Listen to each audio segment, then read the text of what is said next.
Hola, buenas tardes, ¿cómo están? Bienvenidos a este segundo encuentro, que es el Laboratorio de Industrias Creativas. Hoy tenemos el placer de presentar el segundo debate, que es sobre políticas e inversiones de impacto para impulsar las industrias creativas desde la sociedad civil con el sector privado. Y antes de presentar a los invitados de honor que tenemos hoy, que es Joan Álvarez y Bárbara Russi, les quiero dar la palabra a Inés Viñuales, directora ejecutiva de la Fundación Ortega y Gasset, que nos va a brindar unas palabras, especialmente dándole la bienvenida a Joan Álvarez, que es su colega en Madrid.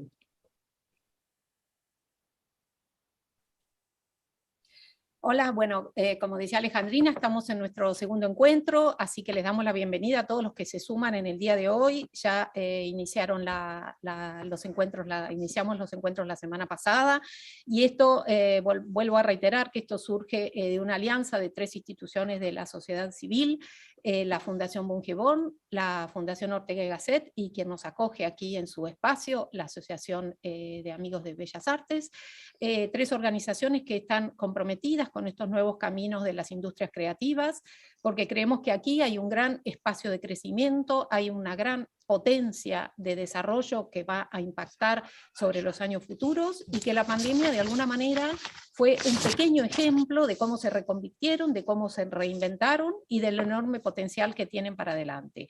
La Unión Europea, y en este caso a través de Joan Álvarez, que podrá hacer algunos comentarios, también está impulsando todo este desarrollo de la creatividad, de las industrias culturales, que realimentan a las instituciones culturales ya conocidas, y viceversa, es decir, creando aquí un círculo virtuoso de crecimiento y potenciación cultural y liderazgo.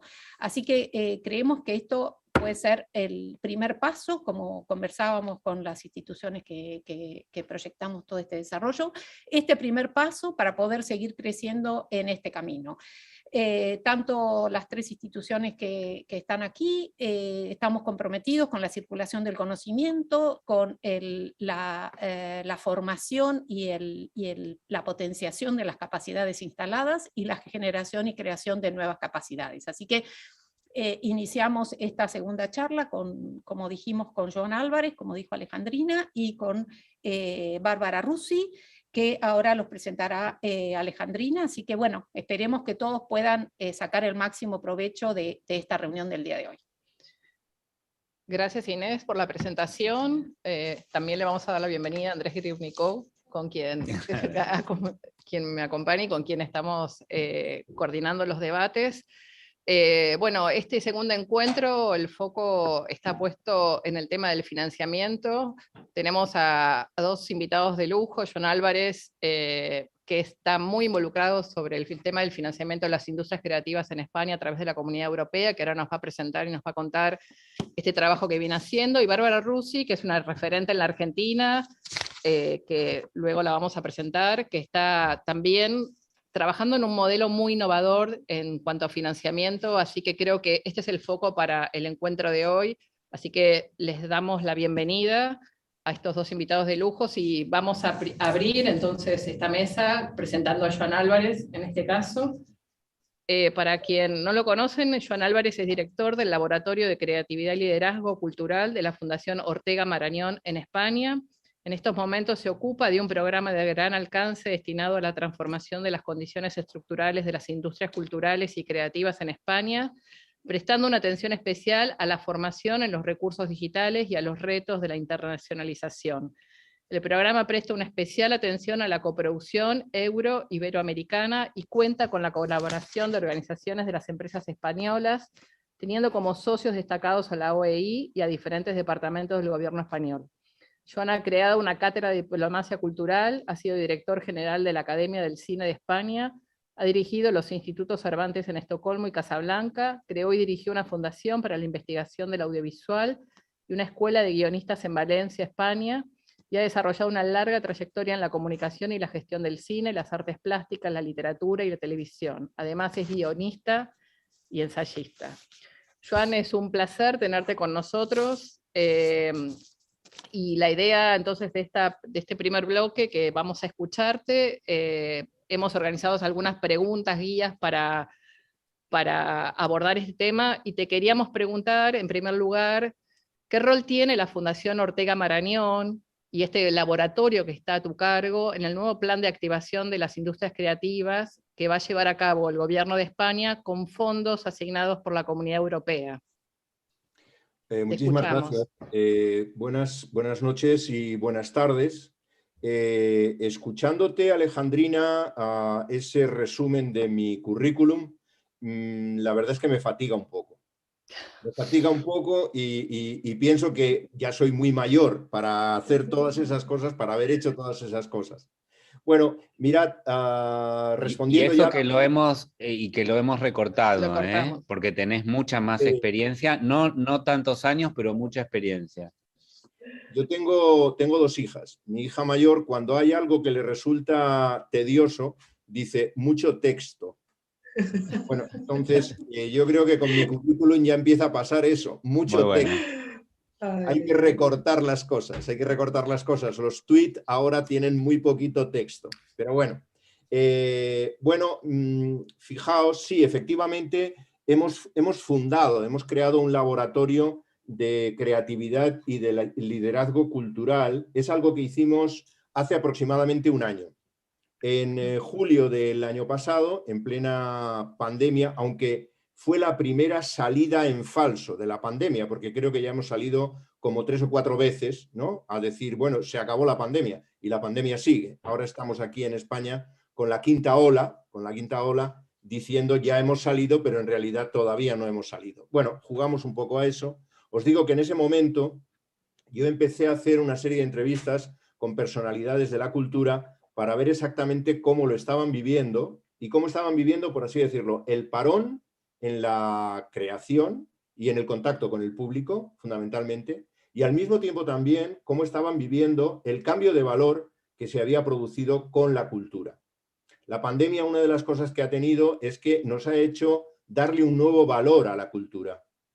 Ciertamente un valor, si se quiere, incluso terapéutico. Gracias a la cultura probablemente no ha habido tanto enloquecimiento. Ha habido mucho, pero tal vez no tanto.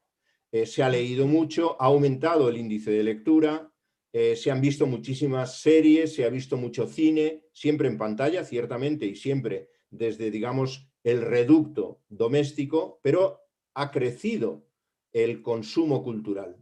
Y ha crecido el consumo cultural con otra novedad importante, y es que muchos creadores y muchas instituciones culturales han puesto a circular sus productos gratuitamente, lo cual indicaba también un fenómeno que hay que analizar, porque estamos en contra de la piratería y de pronto en la pandemia ha habido como una generosidad enorme por parte de los creadores y por parte de los distribuidores, poniendo en circulación estos bienes culturales. Todos estos cambios que tienen detrás lo que es la digitalización, el empuje terrible de la digitalización.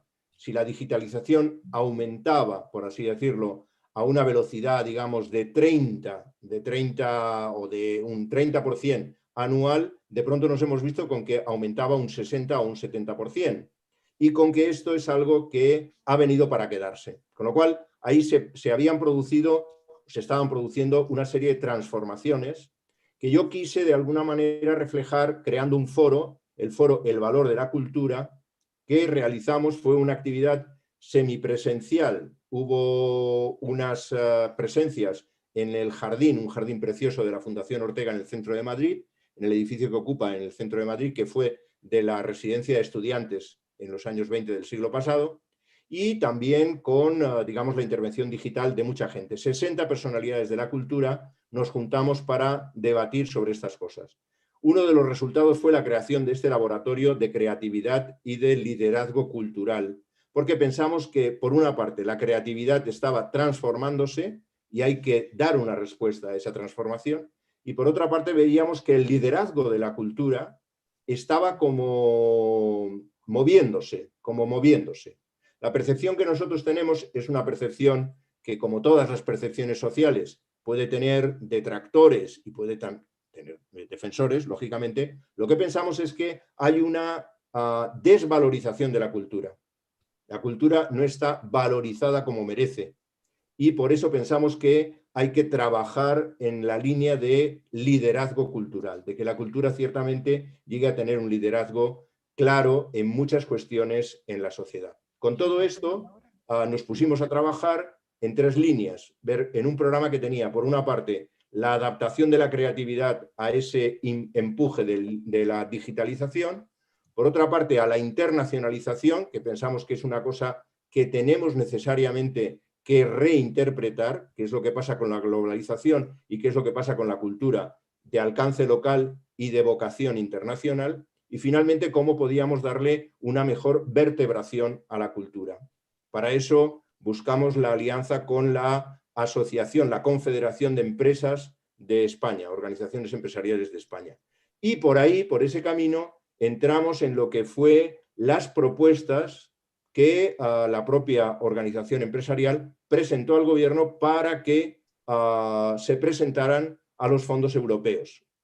Como sabéis, estos fondos europeos de recuperación... Alejandrina, si cojo demasiada carrerilla, tú me lo dices y yo me detengo. Sí, sí. Pero bueno, entonces el asunto, como sabéis, estos fondos son unos fondos realmente novedosos. Son novedosos porque responden a una deuda mancomunada. Es la primera vez que la Unión Europea acepta salir al mercado a obtener un dinero que se convierte luego en una deuda que van a devolver entre todos los socios, pero el dinero que se obtiene se reparte no de manera equitativa, sino en función, digamos, de la necesidad de cada país. Este es un gran avance en la federalización de la Unión Europea.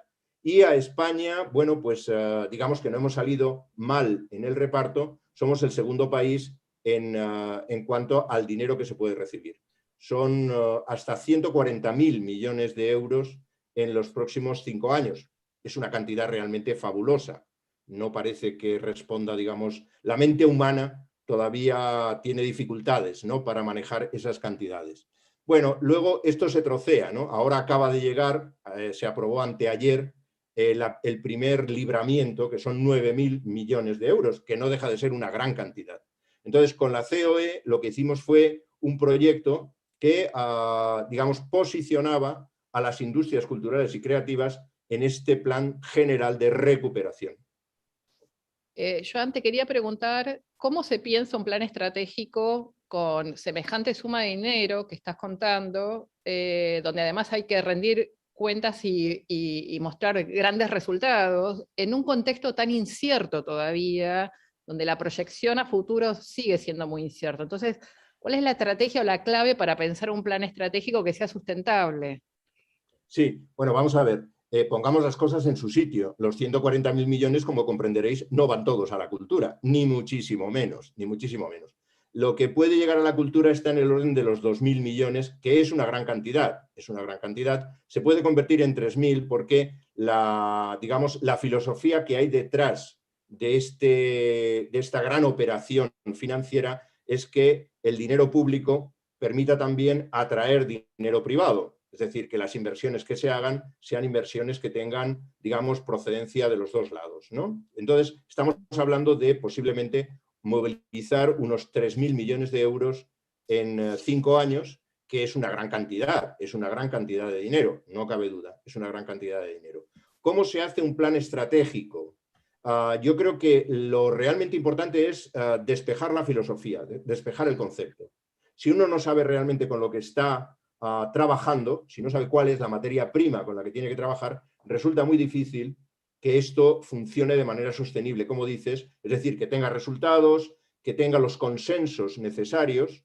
Hay que comprender que para llevar a cabo un proyecto de estas características, el consenso es absolutamente imprescindible. Y luego la voluntad de transformación tiene que estar muy bien asentada. Hay que transformar las instituciones, hay que transformar la normativa y de alguna manera hay que resetear un sector cultural. Y ese reseteo, ahí es donde reside la dificultad, porque hay muchos intereses en juego y hay intereses... España es un país muy complejo. Todos los países son complejos, pero nuestro país es bastante complejo. Nosotros estamos orgullosos, no todos, pero la mayoría, estamos orgullosos de haber salido de una dictadura creando una democracia con unas estructuras que nos han funcionado bien durante 40 años. Pero si eso lo llevamos al terreno de la cultura, nos encontramos con que hay 17 gobiernos culturales diferentes, alguno de los cuales tiene una cultura con lengua propia y tiene una cultura con identidad que se reivindica como propia. Eso le da una enorme complejidad a la gobernanza de la cultura. Si a todo esto añadimos que formamos parte de una gran alianza, la Unión Europea. La Unión Europea es el segundo mercado de mayor consumo en bienes culturales y creativos, lo cual indica la cantidad de oportunidades que tenemos y la cantidad de obligaciones. Pero además formamos parte de otra comunidad, que es la comunidad del español, donde hay 500 millones de personas que de alguna manera pueden entender todos aquellos productos que hagamos sin ponerle subtítulo y sin doblar el producto. Eso le da una enorme complejidad. Entonces, la primera cuestión es tratar de encontrar el mayor consenso posible, con la mayor claridad en el concepto. Yo soy muy partidario de que aclaremos muy bien lo que quiere decir industrias culturales y creativas, que no nos llamemos a engaño y que todos los que estamos en el ecosistema cultural realmente sepamos qué es lo que tenemos que hacer en una coyuntura como esta.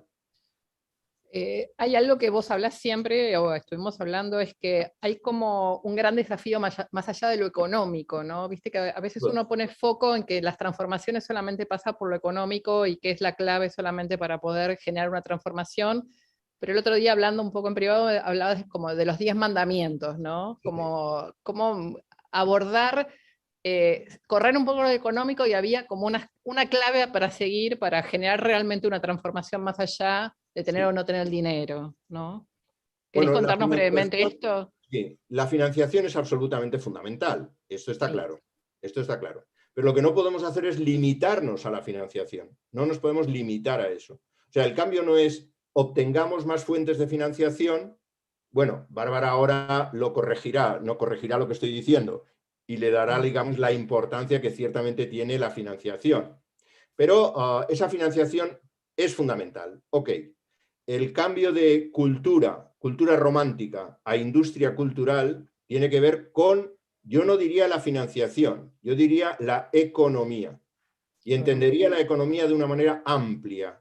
La cuestión no es solo tener subvenciones para hacer productos. Por ejemplo, cuando hablamos de la financiación de industrias creativas, si se cambia el chip, por así decirlo, de la administración, lo importante es que se fije no tanto en el dinero que da a un creador para que acabe su obra, sino el dinero que da un creador para que llegue a un público. Entonces, la audiencia se convierte, por así decirlo, en el punto de llegada y el punto al que miramos. Ya no es tanto darle dinero o condiciones, que también, al creador para que haga su obra, para que se exprese, cuanto darle posibilidades para que cree una comunicación con una audiencia. Eso es clave. Eso a mí, si me permitís... No, por acabar la idea. Ese cambio no es estrictamente financiero, es económico, pero en el sentido de Adam Smith. La economía tiene muy mala prensa, pero cuando se inventó en el siglo XVIII, era la sociedad la que cambiaba de costumbres. Entonces, ese es el asunto. Financiación y economía entendidas como un cambio de costumbres. Joan, si me permitís, Alejandrina, me parece muy interesante lo que acabas de decir, porque justamente este es el segundo encuentro de este laboratorio.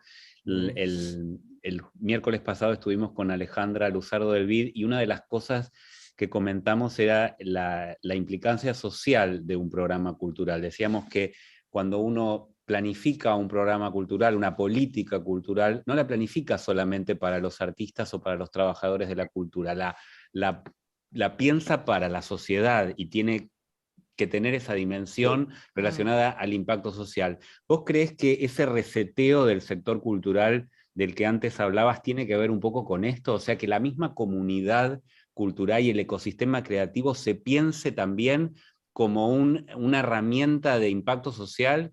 Porque, por ejemplo, en serio, medio en broma, el otro día yo decía, cuando uno piensa una política de salud sanitaria, no la piensa para los médicos, para el personal, o para los enfermeros o las enfermeras, la piensa para la sociedad. Bueno, cuando uno piensa una política cultural, la piensa para la sociedad. Pero cuando lo planteas en un sector cultural te miran con cara rara, ¿no? Como... Sí. Pero bueno, ahí es donde hay uno de los cambios a hacer. Uno de los cambios a hacer, y por eso insisto mucho en la claridad de conceptos. En la claridad de conceptos. O sea, que sepamos realmente qué es lo que estamos haciendo. Entonces, yo lo que digo es que hay que salir de esa concepción romántica de que la cultura es la oportunidad que tiene un creador para expresarse. Eso es sí, de acuerdo, estoy de acuerdo. Eso es así. Pero realmente ahí no acaba. Eso no es más que el inicio. O sea que cuando vos hablas de reseteo, hablas de esto, ¿no? Sí, En parte. Bueno, hablo de esto y de unas cuantas cosas más. Y de unas sí. Digamos que es parte del paquete, ¿no? El paquete completo tiene como más cosas, ¿no? Tiene como más cosas. Eso, por ejemplo, tiene un montón de consecuencias, pero por citar solamente dos. Una, las instituciones públicas tienen que actuar de otra manera. O sea, una institución pública no tiene por qué organizar un dinero que saca de una partida determinada con un concurso para llegar con ese dinero a una subvención que le permite al artista expresarse o al creador, y ahí acaba la cosa. No, ahí no acaba la cosa. Ahí realmente estamos como empezando la cosa.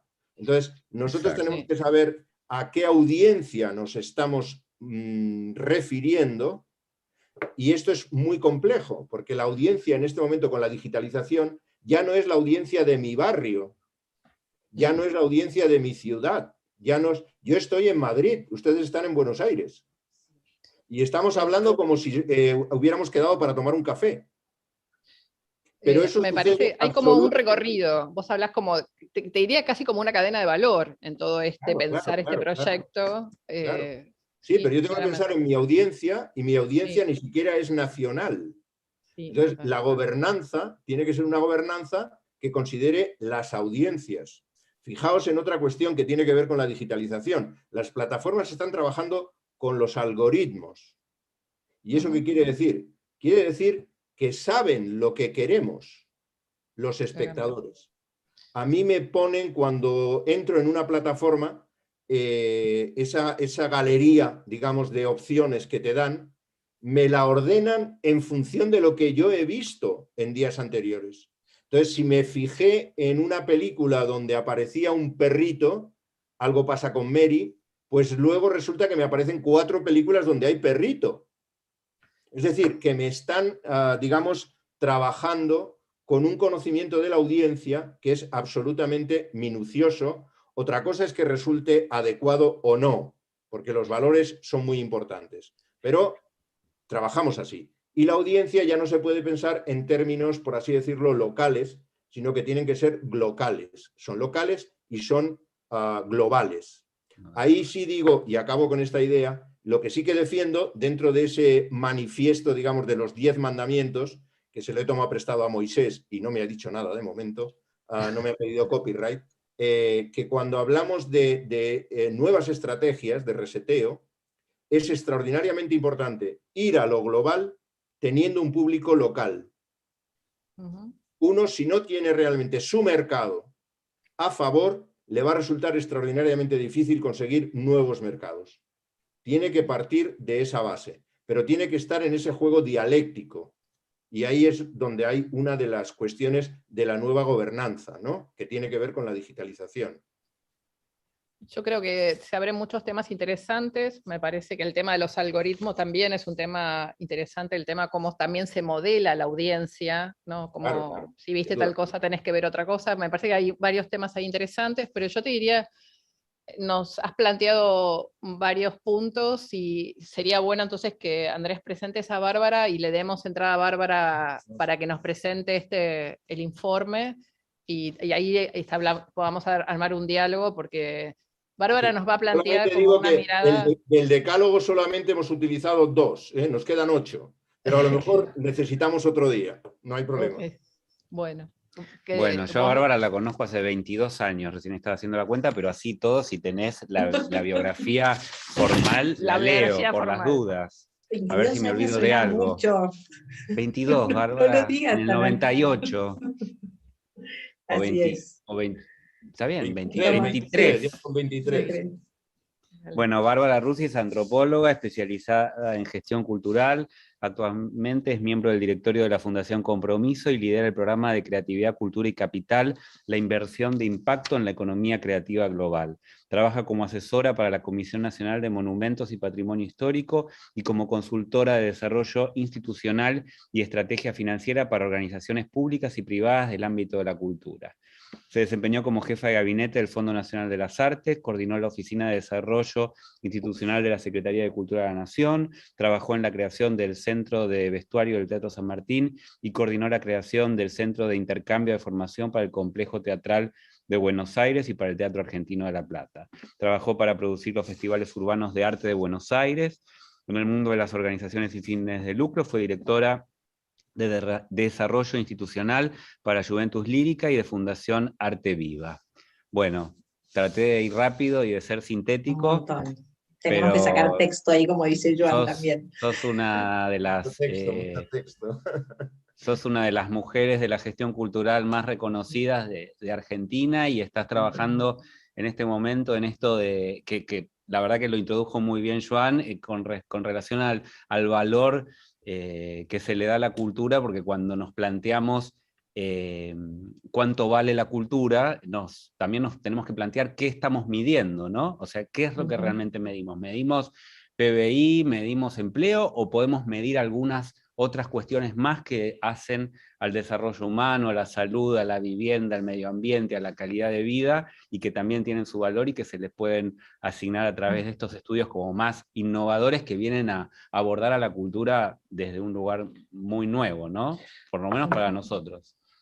Bárbara, te invitamos, como dice Andrés, por tu expertise, y sos una experta también en articulación público-privado, sociedad civil, esta tríada difícil de armar, ¿no? Después vamos a hablar un poquito más de este rol del privado, pero contanos acerca de este informe sobre creatividad, cultura y capital. ¿Cómo surge este informe? ¿En qué consiste? ¿Y qué instituciones forman parte y se aliaron para hacer este informe? Te escuchamos y vamos a proyectar parte del informe para que después lo vamos a compartir con el público para que lo puedan bajar y ver. Bueno, muchas gracias por la invitación y por esta introducción tan cariñosa, tan linda. La verdad que nos conocimos hace muchos años. Y me gustaría empezar, voy a dar un poquito vuelta, como tenía pensado hablar, para poder empezar un diálogo también con Joan. Cuando decías del financiamiento, nosotros también hablamos de economía creativa. La economía creativa, como muchos de ustedes saben, es la economía que se organiza alrededor de las ideas, son los servicios que se miden alrededor de la cultura, del arte y del conocimiento. Que es un poco lo que hacemos todos nosotros todos los días, estamos en contacto con todo el mundo, y hace algunos años, pocos años, empezó a tener como un lugar más importante en lo que es el crecimiento y el desarrollo económico. También hablamos, más que de financiación, de inversiones. Hablamos de inversiones de impacto, inversiones públicas, inversiones privadas, y hablamos de inversión porque entendemos el rol que tiene el capital a la hora de generar un impacto positivo y medible, tanto en las personas que están involucradas en los procesos culturales, en este caso, como en el planeta. Esto de que sea medible para nosotros es muy importante. Y ya hace un año, poquito más de un año, desde Fundación Compromiso, empezamos a trabajar siempre, o sea, por la trayectoria y por años de trabajo en el campo de lo que es el financiamiento y la inversión en la cultura. Nos preguntamos y empezamos a pensar cuáles eran maneras novedosas, innovadoras, diferentes, vehículos diferentes financieros, para acompañar el desarrollo de los artistas y de los emprendedores culturales en el mundo. Y una de las cosas que nos dimos cuenta es que la cultura, un poco también como contaba Joan, ocupa bastante poco las mesas de inversión en el mundo, los portfolios de inversión. Entonces, bueno, aquí empezamos, y acá quiero la quiero nombrar a Carolina Vicar, que fue quien originalmente es la directora ejecutiva de Fundación Compromiso, quien originalmente empezó a establecer una conversación con Francesca Sanderson de Nesta, es una organización británica, está en Inglaterra, que fueron los primeros que lanzaron el primer fondo de impacto para las artes, para los artistas, hace ya casi 15 años. Tienen mucha experiencia del Art Impact Fund, es un fondo muy conocido, y que tiene estos atributos, un poco esto de que una inversión, son inversiones, las inversiones culturales tienen que ser inversiones un poquito más pacientes, las inversiones de impacto son un poco más pacientes, porque en realidad lo que buscan es, más allá de que durante el tiempo que dure esa inversión, se espera el retorno de capital, por supuesto, pero hay como muchas situaciones en el medio que permiten generar círculos virtuosos para los artistas y para las personas que impacta esa inversión. Franz Anderson enseguida nos dijo, la persona que está hoy trabajando de una manera muy innovadora en el tema de la economía creativa es Laura Callanan, de Upstart Collab, una asociación americana, una organización americana, que es un desprendimiento del Rockefeller Foundation, y ahí nos juntamos las tres organizaciones y empezamos a pensar cómo podíamos armar un fondo de impacto para la economía creativa a nivel global. Y ahí enseguida la que trazó la metodología de trabajo fue Laura Callanan, que nos dijo, está buenísimo, pensemos en cómo movilizar capital un poco de lo local a lo global. Acá también te retomo, Joan, en cómo partir de lo local con una vocación internacional, con una vocación global. Pero lo que dijimos fue, hay que entender primero el quién es quién. ¿Quiénes son los fondos de inversión, los family office, los fondos de pensión, los ámbitos públicos que hoy movilizan capital de una manera innovadora a la economía creativa? Busquémoslos, destaquémoslos, destaquemos cuáles son los vehículos que están hoy generando esa inversión, eso que es diferente, y también destaquemos a los emprendedores culturales o a los artistas innovadores que están recibiendo ese tipo de capital y que están generando iniciativas desde otro lugar. Así fue como nos organizamos y nos repartimos un poquito el mapa. Obviamente Fundación Compromiso empezó a trabajar en hacer un mapeo de todo lo que es América Latina y el Caribe, y bueno, y empezamos a aprender, y empezamos a conocer a gente que hoy está haciendo las cosas desde otro lugar. Algunos ejemplos que les cuento como para bajar un poco a tierra esto que les estoy contando. Nos encontramos, por ejemplo, con un fondo en Brasil que se llama Trade Investimentos, que trabaja con diseñadores, decidieron hacer una apuesta grande en lo que es la moda. Hago un paréntesis para contarles que la economía creativa, los sectores con los que estamos trabajando son el diseño, la arquitectura, la moda, la gastronomía, el entretenimiento, el patrimonio cultural, todo lo que tenga que ver con media, más allá también de las disciplinas tradicionales, de las industrias culturales, ¿no? Cierro este paréntesis para contarles, sigo con el cuento de que, por ejemplo, este fondo brasilero lo que hace para invertir en la moda y para generar un impacto en la moda es, a la hora de que los diseñadores vienen a pedir financiamiento, hacen un análisis de riesgo que incluye a quienes le compran el algodón, o a quienes compran las telas, el insumo primario, esos diseñadores. ¿Con qué fabrican esas telas? Y si en los lugares, por ejemplo, en donde se cosechó ese algodón había trabajo infantil. Ese es el capital de impacto. Ese es un capital que mira los valores en todo el proceso y que entiende que si hay algo, que si en los talleres de producción hay trata, si en los talleres de producción hay un tema con las mujeres, ese capital no va a ir a acompañar el crecimiento y la expansión de ese tipo de iniciativas. Esto por nombrar algún tipo de fondo que está trabajando de una manera diferente. También contarles, por ejemplo, que en Oaxaca hay un museo que se llama Museo Textil, es un museo muy pequeño, pero que hicieron un trabajo muy grande, que se dieron cuenta que a los pocos, de repente los textiles que llegaban a las situaciones de venta, a las tiendas o incluso al museo, eran monocromáticos, empezaron cada vez a perder los colores.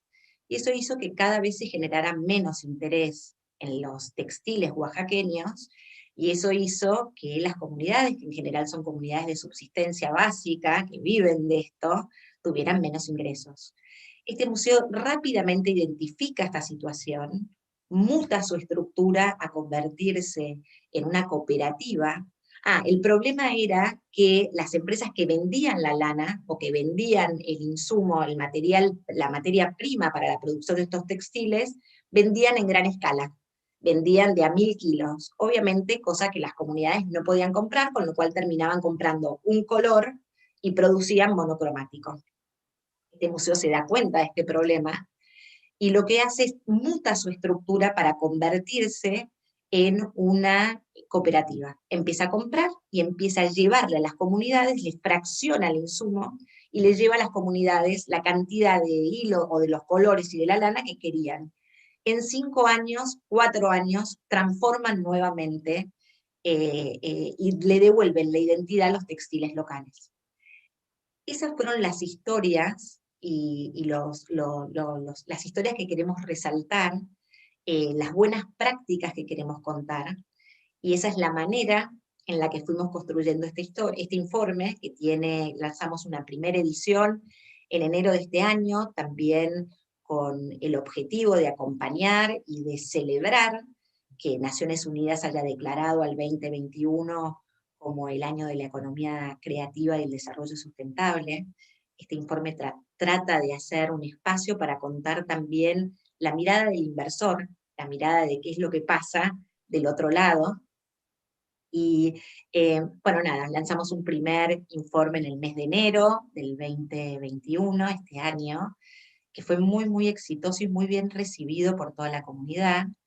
La verdad es que, bueno, obviamente UNCTAD, Naciones Unidas, escribió en el informe.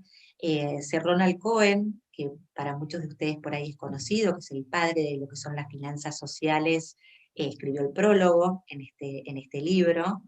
Y fuimos consiguiendo y fuimos encontrando voces y líderes a nivel global que pudieron ir contando experiencias culturales destacadas, diferentes, innovadoras, vehículos financieros diferentes, innovadores, que permiten hoy sostener y hacer crecer la economía creativa en el mundo. Ustedes saben que la economía creativa en el mundo genera algo así como 300 millones de puestos de trabajo, y de los cuales casi el 60 millones son de economía informal. O sea, hay mucho y está creciendo. La economía creativa crece una tasa del 10% a nivel mundial. Con lo cual hay mucho por recorrer, tenemos mucho por hacer. Lo que sí estamos haciendo ahora también nos fue también con esta primera experiencia que decidimos ir por más, y en vez de hacer un solo primer informe para acompañar el año de la economía creativa, decidimos acompañarlos todo el año, hasta enero del 2022. Entonces seguimos incluyendo voces de líderes, de emprendedores culturales, y vamos para lograr las 100 experiencias, tener 100 experiencias en este informe global. Ahora estamos por lanzar en el mes de septiembre la segunda edición del reporte, y después en el mes de enero se lanzará una tercera edición para completar las 100 contribuciones o los 100 autores del mundo que hoy pueden contar estas experiencias, ¿no? En paralelo, porque seguimos con ganas de llegar a armar el Fondo Global, que fue lo primero que nos reunió, o sea, cómo movilizar capital para la economía creativa. Estamos buscando financiamiento, eso es lo correcto, buscando financiamiento para armar un informe, un análisis de factibilidad, para ver cuál es el ticket que tiene que tener ese fondo, cuál es el tamaño de ese fondo, dónde se puede hacer ese fondo, cómo se piensa todo lo que es la parte legal de ese fondo. Son muchos desafíos los que tenemos en puerta con monedas de todo el mundo, pero sobre todo lo que más nos interesa es poder lanzar una plataforma que nos encuentre a todos, que encuentre lo que es el pipeline, lo que son los productores culturales del mundo, con los inversores del mundo, y poder generar ese espacio de encuentro en donde el capital con propósito, el capital alineado con valores, pueda encontrar un lugar y pueda encontrar a dónde espacios para canalizarlo, ¿no? Así que estamos con todo este proyecto. La verdad que este proyecto nos ha generado un montón de otros proyectos. Vieron cuando un proyecto es rico y es virtuoso, va generando como lo emergente, y estamos muy atentos a cuáles son estas situaciones emergentes que crea este recorrido que estamos haciendo por toda la región y por el mundo. Así que, nada, rescato también todo lo que está pasando en todo lo que contabas vos, Joan, con estos fondos de emergencia, con estos fondos públicos, con estos fondos de asistencia, de cómo se van a empezar a armar, porque la verdad que todo lo que fue la pandemia, nada, fue muy duro para lo que es el sector cultural. Bárbara, Entonces, sí. Bárbara, me parece súper interesante lo que planteas. Claramente este mapeo que están haciendo es sumamente relevante para después seguir escalando las acciones, como vos contabas.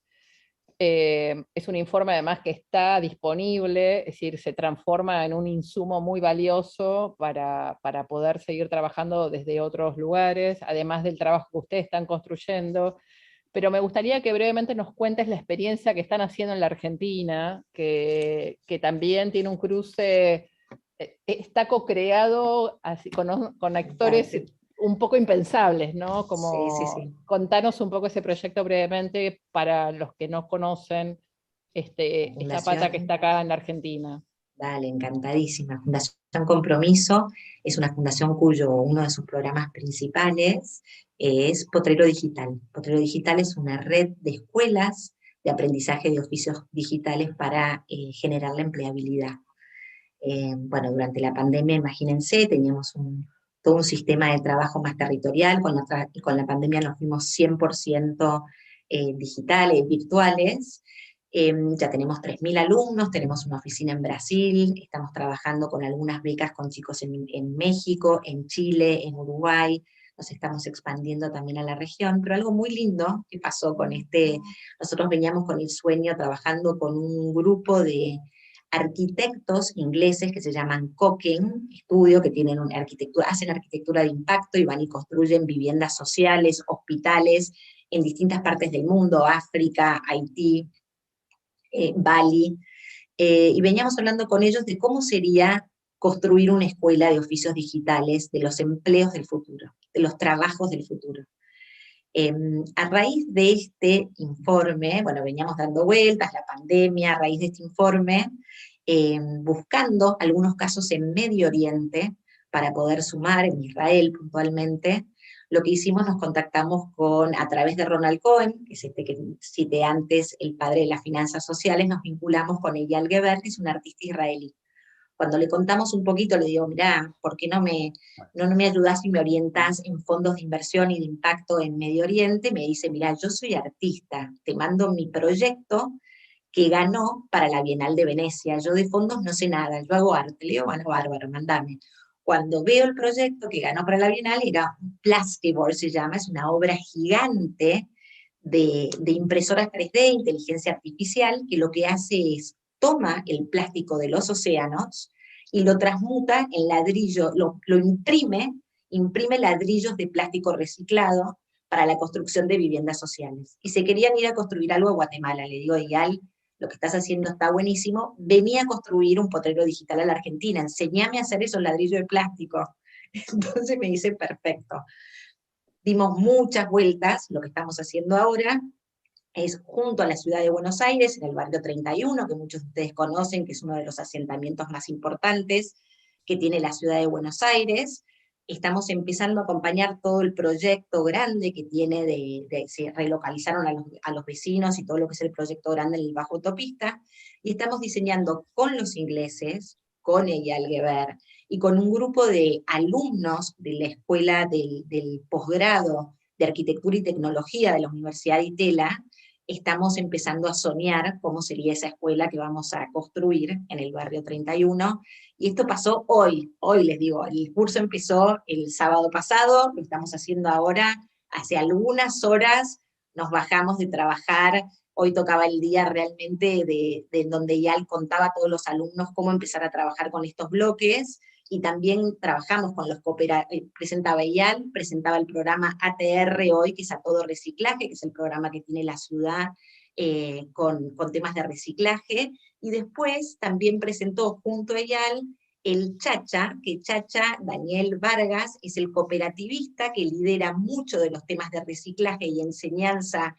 de separación de residuos en el barrio 31.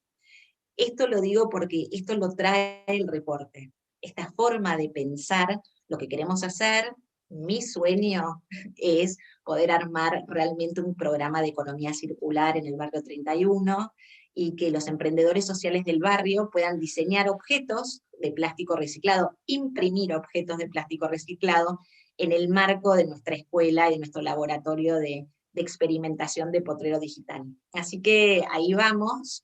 El sueño es poder llegar a contar algo de la mano de IAL y llevar este proyecto a que se presente en la Bienal de Venecia en el 2022, en mayo del 2022, así que nada, hacia ahí vamos a llevar la 31 a Venecia, esa es la idea. Y bueno, esto lo genera, esto es la economía creativa, y esto es ir buscando estos flujos, digo, del capital, y cómo generan un impacto positivo. Este es un ejemplo de cómo se genera impacto positivo para el planeta, la integración social y para las personas, ¿no? Qué lindo, ¿no? Bueno, yo me anoté tantas cosas, pero lo veía recién a Joan con un rostro iluminado y sonriente. Bueno, claro, cómo no. Y la verdad es que primero por ahí te quiero dar la palabra a vos, como para ver si vos querés comentar algo o preguntarle vos algo a Bárbara sobre esto, y que también ustedes puedan intercambiar, ya que tenemos a dos invitados como ustedes, y después, en todo caso, nos sumergimos en algunas preguntas del público y algunas cuestiones que yo quería plantearles. No sé, Joan, si querés te doy la palabra. Yo solo puedo rendirme ante una iniciativa de estas características. Me parece absolutamente genial. Felicito a Bárbara y a toda la gente que está trabajando con ella, que además sea el fruto de una alianza internacional de gente que viene de un sitio y del otro. Me parece fantástico. Me voy a permitir solamente hacer como un subrayado, y el subrayado es la economía creativa, las industrias culturales y creativas son un invento británico en gran medida. Es verdad, aparecen en Australia, pero de una manera muy tímida, y es realmente Gran Bretaña la que lo convierte en algo, en una visión, de ahí que yo le dé importancia a la visión, que después se extiende y que ahora vemos que está en la Unión Europea, en los grandes programas de la Unión Europea. Esa es la filosofía que hay en el fondo. Está en la UNESCO, está en el BID, mañana la Fundación Ortega firmamos un convenio con la OEI para hacer formación en toda Iberoamérica con este espíritu, digamos, de industrias creativas, de manera que es un cambio de paradigma el que hay. Y lo que me parece absolutamente maravilloso es que desde ese cambio de paradigma, Bárbara y la gente que trabaja con ella lo conviertan, por así decirlo, en una manera, una palanca para transformar el mundo en una, digamos, en una dirección, ¿cómo decirlo?, civilizatoria. O sea, que de alguna manera nos saca de esta deriva en la que estamos, que es una deriva sin sentido y destructora, ¿no? Y entonces es todo lo contrario. Entonces me parece absolutamente maravilloso.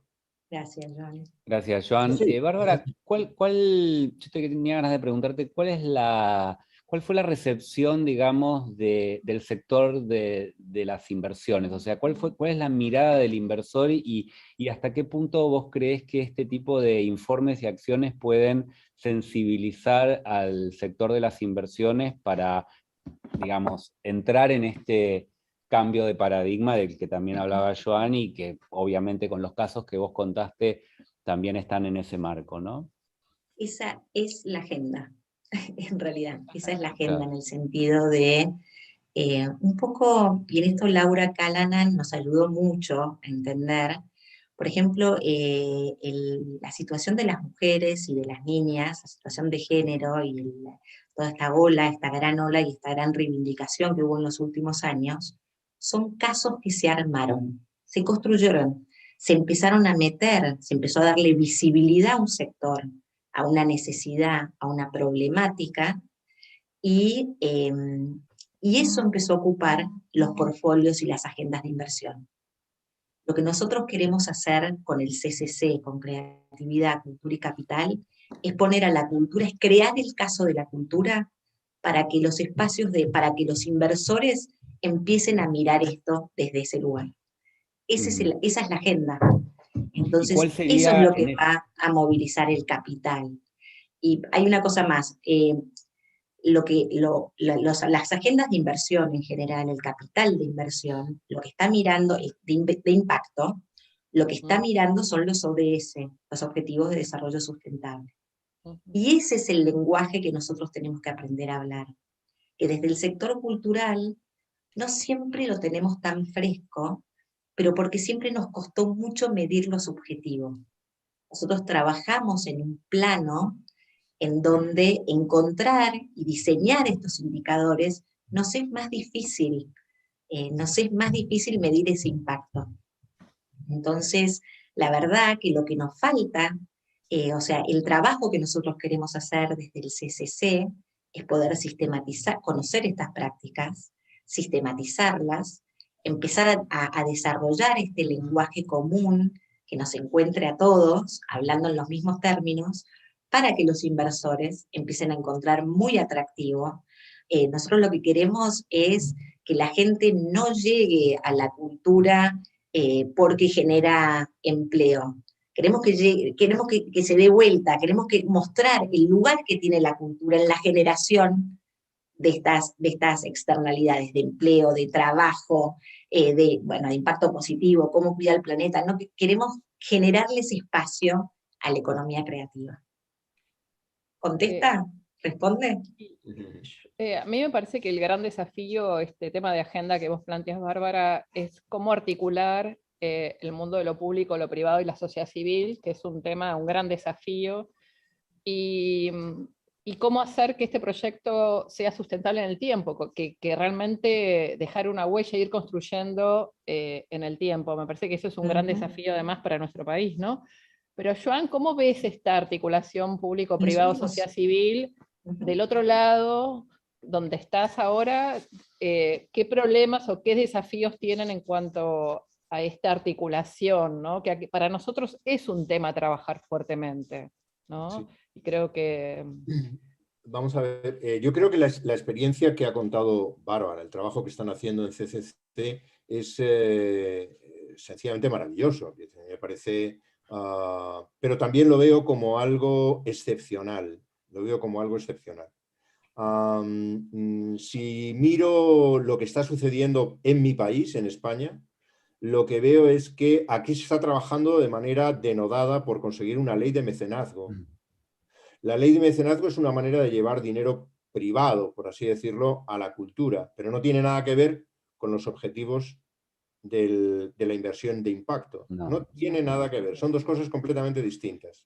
La inversión de impacto tiene que ver incluso con una sensibilidad de cooperación, Y cuando aquí se está planteando, y no solo, yo diría que no es solo en España, es en otros países también de la Unión Europea y probablemente también en algunos de los países de América Latina, ¿no? Es muy difícil que la inversión privada pase por ese camino de la inversión de impacto. Yo creo que tiene que ver con una mentalidad más anglosajona, que tiene que ver mucho con lo que hablábamos de la experiencia ya rodada de las industrias culturales y creativas en Gran Bretaña y en el área, digamos, de la Commonwealth, que me parece que marcan una diferencia. Lo que sucede es que tenemos que aprender de eso. Fijaos en una cosa, cuando hablamos de industrias culturales y creativas, Bárbara se refería pues a la artesanía, se refería a la moda, se refería a la gastronomía, se refería al turismo. Todo eso está todavía por integrar en un mismo espacio cuando hablamos de políticas públicas en España.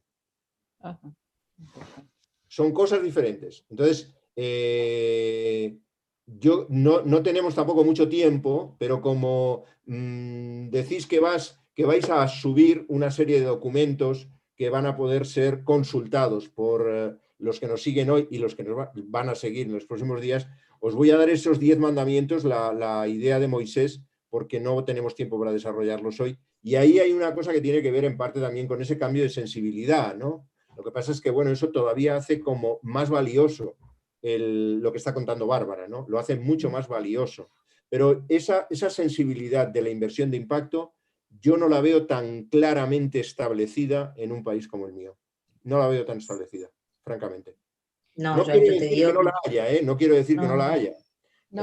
no, El a otro mí me día hablaba, gustaría... por ejemplo, de Triodos, que es un banco que tiene esa sensibilidad, pero son, por así decirlo, experiencias pequeñas todavía para el conjunto, y lo que no hay es la conciencia de que tenemos que ir a eso. O sea, no tenemos Claro. que ir a una inversión Bueno, para ganar dinero. yo Tenemos que creo ir a una que inversión para ganar dinero y para otras muchas cosas. Claro. Yo creo que ante este cambio de paradigma del que estamos hablando y que claramente es el tema transversal de este laboratorio, ¿no? El cambio de paradigma y este momento bisagra que vive la cultura, también claramente acentuado por la pandemia, pero que ya se venía dando con los nuevos hábitos de consumo cultural, la transformación digital que ya estaba instalada en la agenda. El gran tema es el desarrollo de conocimiento y la divulgación de ese conocimiento, ¿no? Acá, por ejemplo, no hay, más que preguntas, hay muchos comentarios de gente que propone en el chat de YouTube qué más mapear, ¿no? Entonces, por ejemplo, Elizabeth dice, sería estupendo que puedan tomar en cuenta la industria creativa de los carnavales, porque la producción de los artistas y artesanos tienen poca visibilidad hasta la población local. Entonces yo un poco quería preguntarte, Bárbara, si vos te imaginás que esto, ¿cómo sigue? ¿Esto sigue en un observatorio de cultura que pueda generar un reservorio de casos que se vaya alimentando y actualizándose? O sea, porque esto, a partir de que vos lo ponés como tema, en agenda empiezan a aparecer miles de casos por todo el mundo. Obvio. ¿Cómo sigue? Primero me gustaría decirle, Joan, que sí, esto es muy incipiente. Encontrar los casos es uno a uno, es un trabajo realmente artesanal. Estamos haciendo como un trabajo pero, si me muy... permites, Bárbara, si me permites, conozco algunas iniciativas de ese dinero no destinado a la cultura, pero sí a Sí, otros objetivos que estarían obvio. dentro del desarrollo Pobreza, sostenible. Claro, sí, hay entonces, otros ámbitos que están más trabajados y tienen más exacto, años. La cultura es muy nuevo, sí, pero por eso digo que esa es nuestra agenda, esto es lo que queremos claro, instalar. claro, Esta es la cultura que queremos promover, este es fantástico. el trabajo y la forma, entonces nos parece que esta es la manera de hacerlo. Con respecto a los carnavales que mencionaron por ahí, es algo que nos interesa mucho, la verdad que fuimos por el carnaval de Brasil para poder contar el carnaval, fuimos a buscar quiénes eran los que financiaban el carnaval de Brasil, y la verdad es que no era un capital alineado con propósito, vamos a decirlo así. No todo el capital que fluye a los espacios es un capital tan noble. Entonces, bueno, hay experiencias que las vamos como descartando, porque realmente acá lo que queremos es esa intención, o sea, es la intención de ese capital y cómo eso derrama en un impacto positivo en las personas y en el planeta, ¿no? Entonces sí estuvimos generando algunos circuitos, hay como todo un trabajo muy, muy importante de investigación antes de sumar cada experiencia y cada caso, y como dice Joan, estamos empezando, y ni que hablar en América Latina y el Caribe. Para nosotros esto todavía es muy nuevo. El otro día comentábamos, todavía en América Latina y el Caribe el capital público es muy importante, y muchas veces funciona como capital semilla, como para después generar una iniciativa más de inversión o productiva en el campo cultural. Es paso a paso. ¿Y a dónde queremos ir? ¿Cuál es la visión y cuál es el norte? Realmente generar esta gran plataforma de encuentro que nos permite empezar a establecer este idioma, empezar a extender esta visión de trabajar en el campo cultural y empezar a reunir a los que tienen los mismos valores, que se encuentren, que generarles un espacio de intercambio, un espacio como para que si hay alguien que está trabajando en Oaxaca, el otro día hablábamos con gente en la India, y hay gente en la India que también está tejiendo, tienen los mismos problemas, o sea, tienen las economías de subsistencia con su color, con su tono, con su código, son las mismas dinámicas. Entonces, encontrar esas situaciones creemos que potencia y es realmente superador para todos, y de un gran aprendizaje para todos. Entonces queremos ir a esa plataforma, queremos llamar la atención de estos inversores, queremos mostrar a los que hoy están asumiendo ese riesgo, están tomando ese riesgo, queremos mostrar cuáles son los vehículos que están pensando. Por ejemplo, les doy un ejemplo, nos encantaría que los artistas digitales que están trabajando en Potrero Digital, en el barrio 31, empiecen a generar alguno de estos famosos NFTs, los NFTs, los Non-Fungible Tokens, y empezar a generar una moneda que les permita generar, que nos permita generar más becas.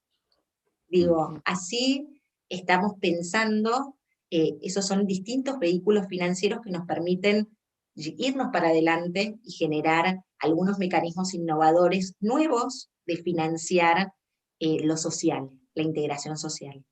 Bueno, de más está decir que todo esto que yo les estoy contando somos un equipazo, toda Fundación Compromiso, somos muchas personas trabajando y pensando cuál es la mejor manera de generar empleabilidad y trabajo, porque se trata de eso, se trata de generar oportunidades de trabajo y de empleo en el campo de la cultura, en el campo de la educación, en el campo de lo digital, de las oportunidades del mercado digital, ¿no?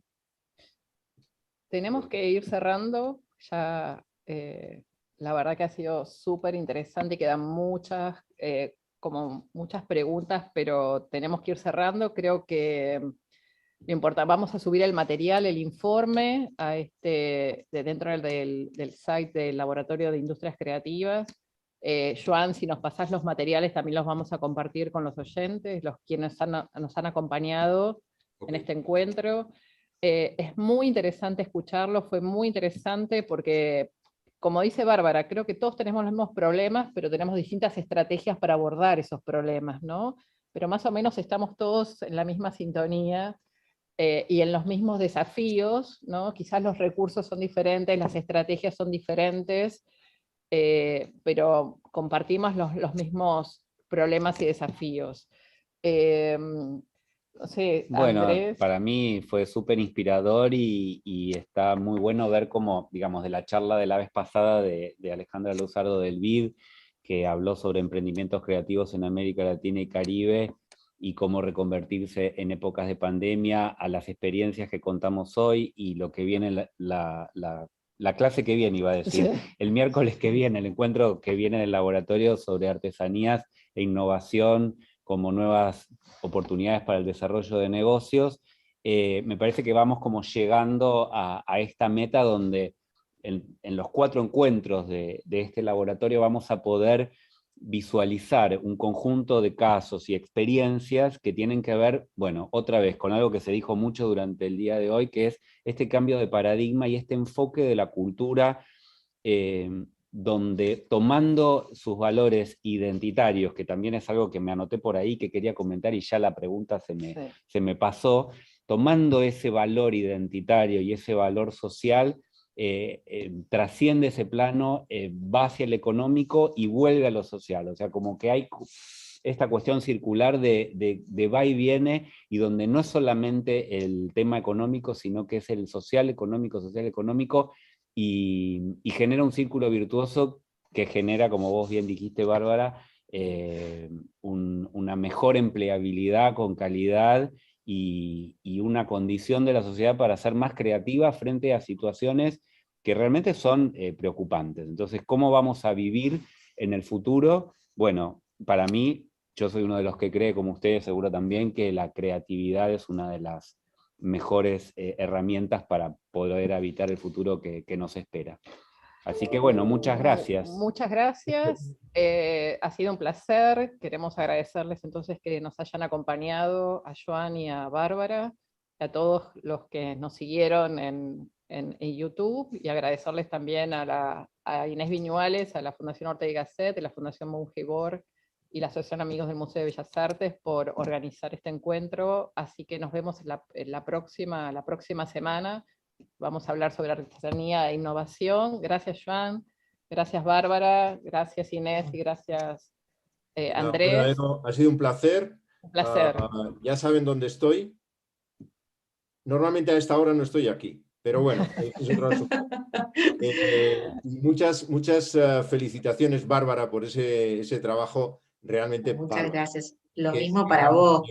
Qué lujo compartir una mesa con Sí. vos. Muchísimas, un lujazo, mira, me siento luego te bendecida. pido el correo, luego te pido el correo. Sí, obvio, ya nos quedamos en contacto y gracias Alejandrina, Andrés, Inés, Bueno, por generar este placer. espacio también, ¿no? Muy importante. Un Gracias. placer. Gracias a todos. Nos vemos la próxima semana. Hasta luego. Adiós, Hasta adiós. luego.